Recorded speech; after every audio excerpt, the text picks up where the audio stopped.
Welcome back in another lecture of polity. For latest update और इन lectures की PDFs के लिए आप हमें टेलीग्राम पे फॉलो कर सकते हैं और आप चाहें तो हमारी वेबसाइट दैट इज www.auroraies.com पे भी विजिट कर सकते हैं। और अगर आप पीजीबी बैच ज्वाइन करना चाहते हैं देन आप इन नंबर्स पे कांटेक्ट कर सकते हैं। और इन माइंड मैप्स को परचेज करने के लिए you can check it on Flipkart and Amazon. So start करते हैं हमारा आज का chapter that is governor. So president को हमने अच्छे से कवर किया था। सो अगर आपने वो प्रेसिडेंट को चैप्टर को नहीं देखा है, उन वीडियोस को नहीं देखा है, तो प्लीज पहले उनको कवर कीजिए सो दैट आपको गवर्नर अच्छे से समझ में आएगा। बिकॉज यहाँ पे बहुत सारी ऐसी चीजें होंगी जो मैंने ऑलरेडी प्रेसिडेंट के चैप्टर में कवर कर दी थी, तो यहाँ पे मैं उनको इतना डीपली नहीं कवर करूंगी। सो पहले आप प्रेसिडेंट को कवर कीजिएगा, सो उसके बाद ही गवर्नर को रीड कीजिएगा यहाँ से। सो गवर्नर जो है पार्ट 6 ऑफ कॉन्स्टिट्यूशन में दे रखा है अंडर आर्टिकल 153 टू 167 जो डील करता है स्टेट एग्जीक्यूटिव से।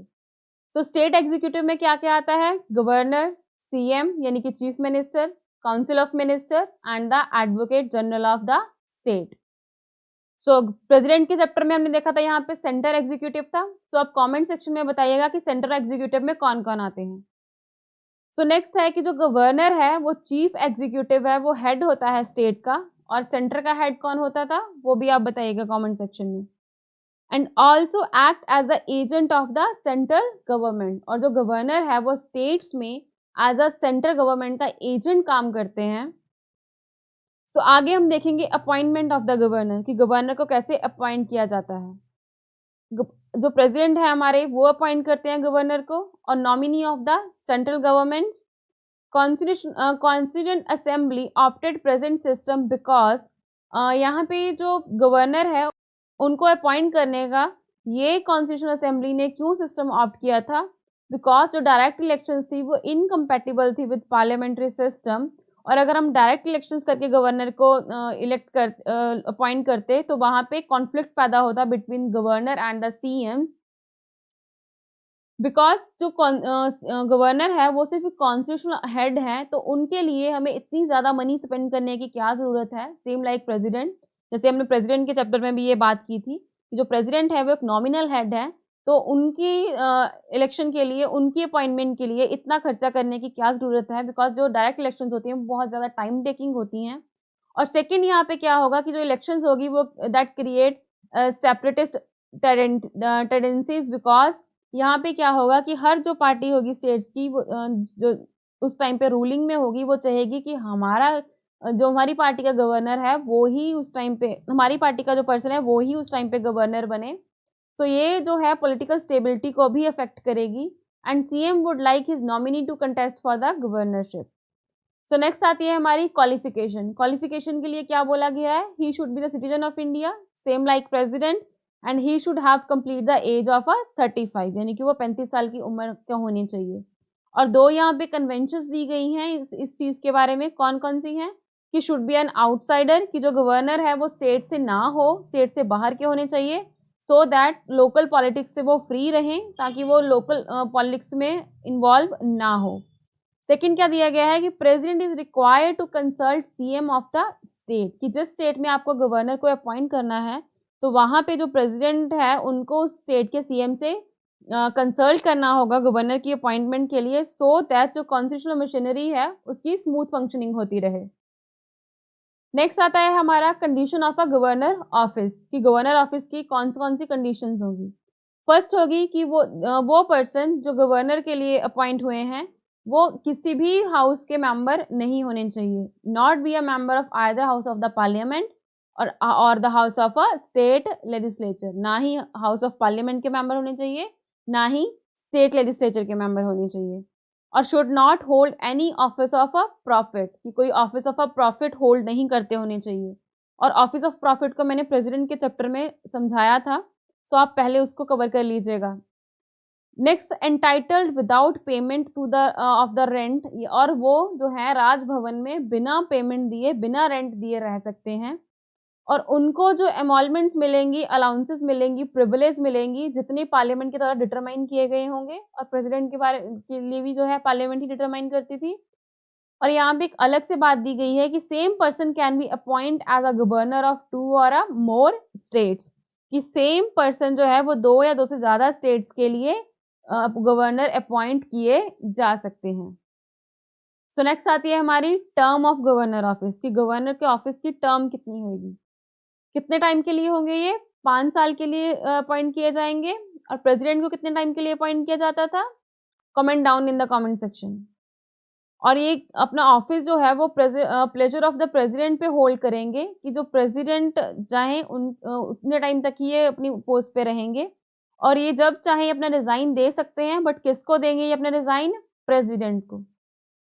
और no security of tenure and no fixed term of office, कि यहाँ पे जो गवर्नर है उनकी टेन्योर की कोई भी सिक्योरिटी नहीं है, बिकॉज प्रेसिडेंट जब चाहे उनको उनकी पोस्ट से हटा सकते हैं।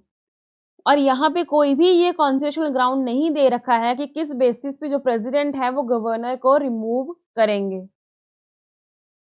सो नेक्स्ट आती है power and the function of a governor. So power and functions में कौन सी पावर्स है गवर्नर के पास? Executive, legislative, financial and judicial. So ये पावर प्रेसिडेंट के पास भी थी, और प्रेसिडेंट के पास कुछ और पावर्स भी थी। सो अगर वो आपको याद है सो प्लीज कमेंट सेक्शन में लिखिएगा। तो फर्स्ट है एग्जीक्यूटिव पावर। एग्जीक्यूटिव पावर में क्या दे रखा है कि all executive actions of the government of a state are formally taken in his name, कि जितने भी गवर्नमेंट ऑफ स्टेट एक्शंस लेगी एग्जीक्यूटिव के, वो सारे किसके नाम के अंदर लिए जाएंगे? गवर्नर के नाम के। सो नेक्स्ट आता है he can make rules specifying the manner in which the order and other instruments made and executed in his name shall be authenticated.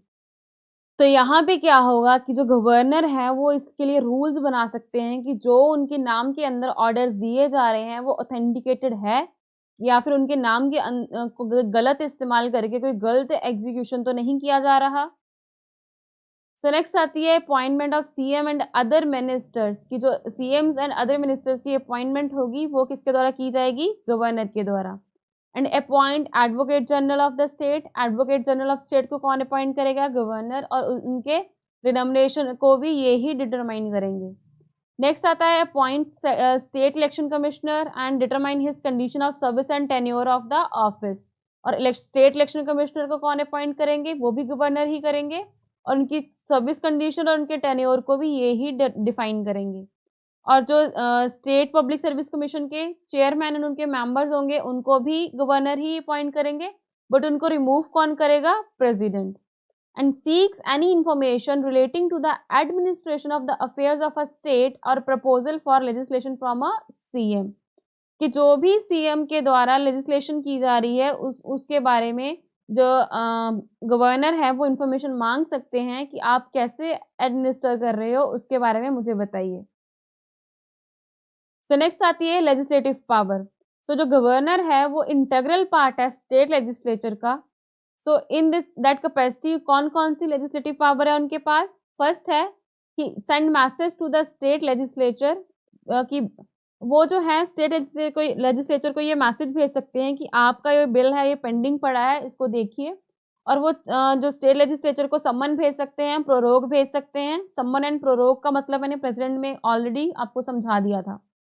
So next वो और क्या करेंगे? एक मेंबर नॉमिनेट कर सकते हैं from the Anglo Indian community. Next वो क्या कर सकते हैं? Address state legislature at the commencement of first session after each general election और first session of each year. जो स्टेट लेजिस्लेचर का फर्स्ट सेशन होगा, जिस टाइम पे जो इलेक्शन हुई होंगी न्यू, वो सेशन फर्स्ट, और जो हर साल का फर्स्ट सेशन होगा तो उसमें भी जो एड्रेस कौन करेंगे? उनको गवर्नर करेंगे।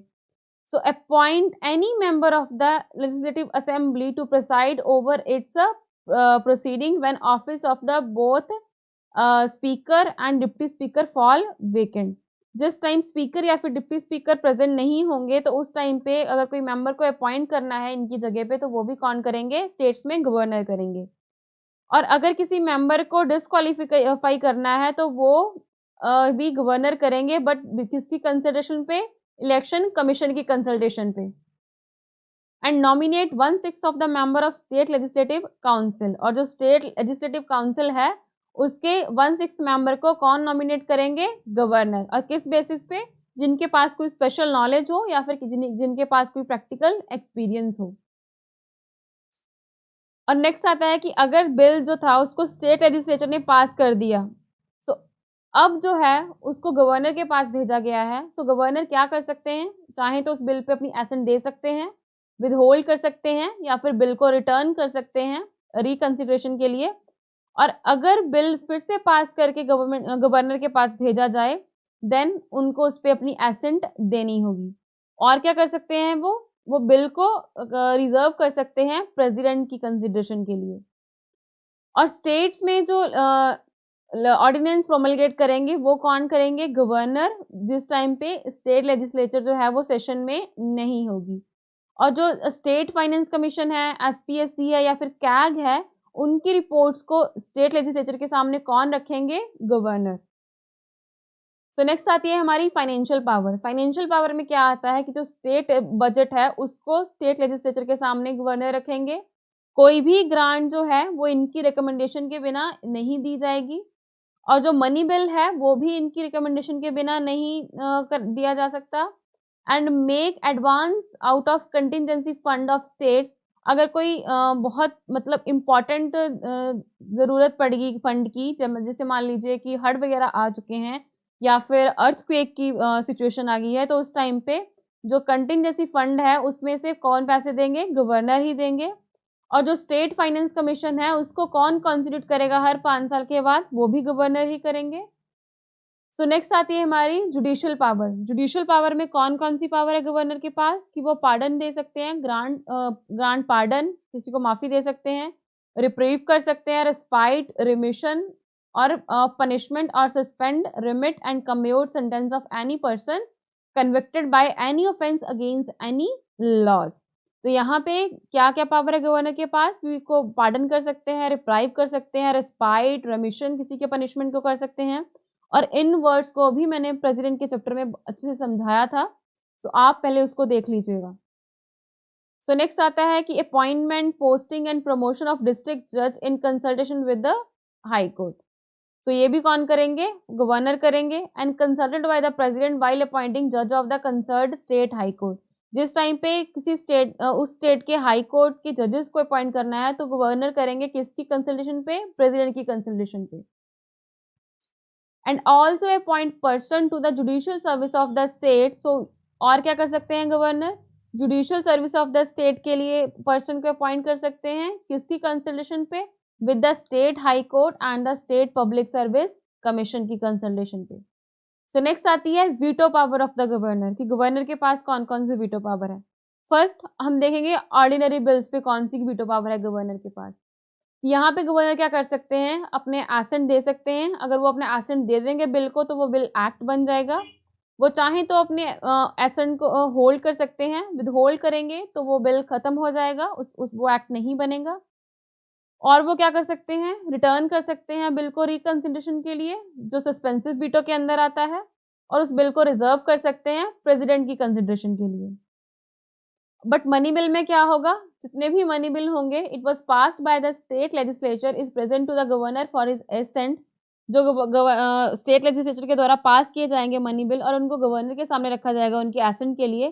सो गवर्नर के पास 3 अल्टरनेटिव्स होंगे कि वो अपनी एसेंट दे सकते हैं उस बिल को, तो बिल क्या होगा, वो एक्ट बन जाएगा। He may withhold his assent to the bill, तो उस टाइम पे जो बिल है वो खत्म हो जाएगा और वो एक्ट नहीं बनेगा। और ही में reserve the bill for the consideration of the president. वो चाहें तो उस बिल को रिजर्व कर सकते हैं प्रेसिडेंट की कंसिडरेशन के लिए। बट यहाँ पे एक कैच है कि जो गवर्नर है वो मनी बिल को रिटर्न नहीं कर सकते हैं। ऑर्डिनरी बिल को वो रिटर्न कर सकते थे रिकंसिडरेशन के लिए, बट मनी बिल को यहाँ पे रिटर्न नहीं कर सकते हैं। सो नेक्स्ट आती है हमारी ऑर्डिनेंस मेकिंग पावर। तो ऑर्डिनेंस मेकिंग पावर में क्या है कि जो गवर्नर है वो ऑर्डिनेंस प्रोमलगेट कर सकते हैं किस टाइम पे, जिस टाइम पे जो स्टेट लेजिस्लेचर है वो सेशन में ना हो, दोनों हाउसेस जो है वो सेशन में ना हो, या फिर उनसे कोई एक हाउस सेशन में ना हो। और जो गवर्नर है वो सिर्फ उसी टाइम पे ऑर्डिनेंस प्रोमलगेट कर सकते हैं जिस टाइम पे उनको लगता है कि कोई ऐसा सर्कमस्टांसेस आ चुका है, कोई ऐसी सिचुएशन आ चुकी है जिसके लिए हमें इमीडिएट एक्शन लेना होगा। और इशू ऑर्डिनेंस ओनली, और वो जो ऑर्डिनेंस इशू करेंगे सिर्फ उन सब्जेक्ट्स पे कर सकते हैं on which state legislature can make a law, जिन पे स्टेट लेजिस्लेचर जो है वो लॉज बना सकती है। और वो जब चाहें अपने ऑर्डिनेंस को विदड्रॉ भी कर सकते हैं। सो नेक्स्ट आती है हमारी पार्डनिंग पावर। पार्डनिंग यानी कि माफ करने की पावर। सो गवर्नर के पास कौन कौन सी पावर है कि वो पार्डन कर सकते हैं किसी को, रिप्राइव कर सकते हैं, रिस्पाइट, रिमिट, सस्पेंड। बट उनके पास ये पावर नहीं है कि जो कोर्ट मार्शल के द्वारा किसी को सजा दी गई है वो उसको माफ नहीं कर सकते, और ना ही किसी को अगर डेथ सेंटेंस दी गई है वो उसको भी पार्डन नहीं कर सकते हैं। सो नेक्स्ट आता है हमारा constitutional position of the governor, कि गवर्नर की कौन सी कॉन्स्टिट्यूशनल पोजीशन है। So same like a president, governor भी जो है वो एक नॉमिनल एग्जीक्यूटिव है, जैसे प्रेसिडेंट भी हमारे नॉमिनल एग्जीक्यूटिव थे। यहाँ पे जो रियल पावर है वो काउंसिल ऑफ मिनिस्टर के पास है, जिनको चीफ मिनिस्टर हेड करते हैं। और प्रेसिडेंट के टाइम पे यहाँ पे उस टाइम पे रियल पावर किसके पास थी, काउंसिल ऑफ मिनिस्टर के पास, जिनको सेंटर में प्राइम मिनिस्टर हेड करते हैं। And governor has to exercise his power, जो गवर्नर है वो अपनी पावर को एक्सरसाइज करते हैं किसकी हेल्प से, काउंसिल ऑफ मिनिस्टर की हेल्प से, जिनको चीफ मिनिस्टर हेड करते हैं। यानी कि ये काउंसिल ऑफ मिनिस्टर उनको जो भी एडवाइस देगी, उनको जो भी काम करने के लिए बोलेगी, वो गवर्नर को करना होगा। सो कॉन्स्टिट्यूशन में गवर्नर की पोजीशन के लिए कुछ प्रोविजंस दे रखी हैं आर्टिकल्स में। कौन कौन से आर्टिकल में, आर्टिकल 154, 163 एंड 164 में। टर्न बाय टर्न अब हम इनको देखेंगे। फर्स्ट है आर्टिकल 154। इसमें क्या बोला गया है कि जितनी भी एग्जीक्यूटिव पावर है स्टेट की वो सारी किसको दी गई है, गवर्नर को। और गवर्नर उनको कैसे एक्सरसाइज करते हैं, वो डायरेक्टली भी कर सकते हैं कुछ केसेस में, और किसके थ्रू कर सकते हैं, अपने सबॉर्डिनेट्स के through, but according to the constitution. जो भी उनकी पावर है उनको वो कॉन्स्टिट्यूशन के अकॉर्डिंग ही एक्सरसाइज करेंगे। नेक्स्ट क्या है कि यहाँ पे एक काउंसिल ऑफ मिनिस्टर होगी विद द चीफ मिनिस्टर, जिन उसके हेड होंगे। और वो ये जो काउंसिल ऑफ मिनिस्टर होगी ये गवर्नर को एड करेगी, उनको उसको एडवाइस देगी in the exercise of his function, उनके फंक्शंस के लिए। और ये कौन से आर्टिकल में दे रखा है, आर्टिकल 163 में। सो नेक्स्ट क्या है कि जो काउंसिल ऑफ मिनिस्टर होगी वो कलेक्टिवली रिस्पॉन्सिबल होगी लेजिस्लेटिव असेंबली को, जो स्टेट की लेजिस्लेटिव असेंबली होगी। तो ये कौन से आर्टिकल में दिया गया है, आर्टिकल 164 में। तो यहाँ पे हमारा गवर्नर का चैप्टर भी कंप्लीट होता है। सो नेक्स्ट लेक्चर में हम नेक्स्ट चैप्टर को कवर करेंगे, that is vice president. So hope आपको सब अच्छे से समझ में आ रहा होगा। सो मिलते हैं अपने नेक्स्ट लेक्चर में। Thank you.